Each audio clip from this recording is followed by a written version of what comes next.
हमारा लाइल बारू तू आसमान से, तोहरा के मंगले बानी हम भगवान से।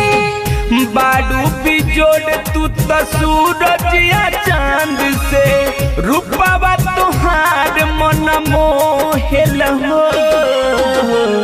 जब तिरछी नजरिया से ताकलू तू, सीधे दिल में तू हमारा समा जालू हो। जब हंस हंस के राजा बतिया वेला हो, तहरा बतिया पर मनवा लुभा जाला हो।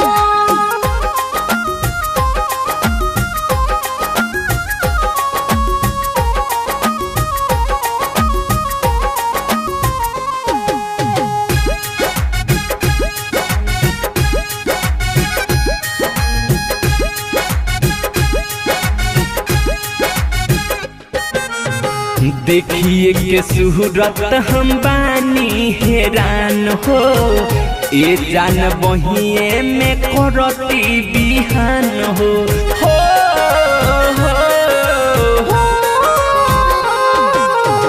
लागे निहारत रही आठो पहरिया, ख्वाबों में तुहरे के देखती सवारिया।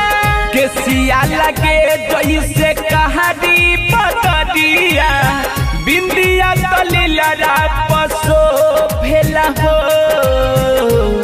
जब तिरछी नजरिया से ताकलू तू, सीधे दिल में तू हमारा समा जालू हो।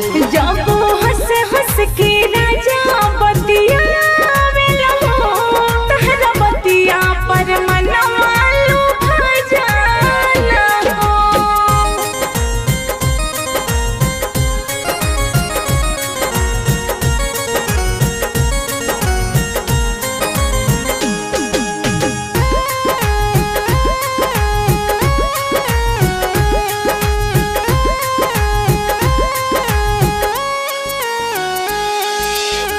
कहा दिल आदा तो हर छुअले बा दिल के, जिया जुड़ाइल बा तोहरा से मिल के।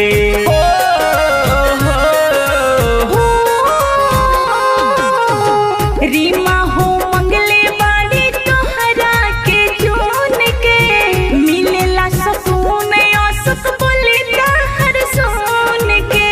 जब बोले नया बेलू सोचा गुजरिया, नए नई बट तोहर जो हेला हो।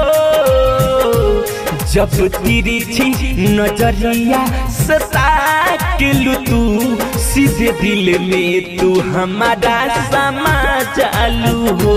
जब हंस हंस के राजा बतिया वेला हो, तहरा बतिया पर मनवा लुभा जाला हो। हमारा लाइल बारू तू आसमान से, तोहरा के मंगले बानी हम भगवान से। बारू बिजोड़ तू तो सूरज या चांद से, रूपवा तुहार मन मोहेल हो। जब तिरछी नजरिया से ताकलू तू, सीधे दिल में तू हमारा समा जालू हो। जब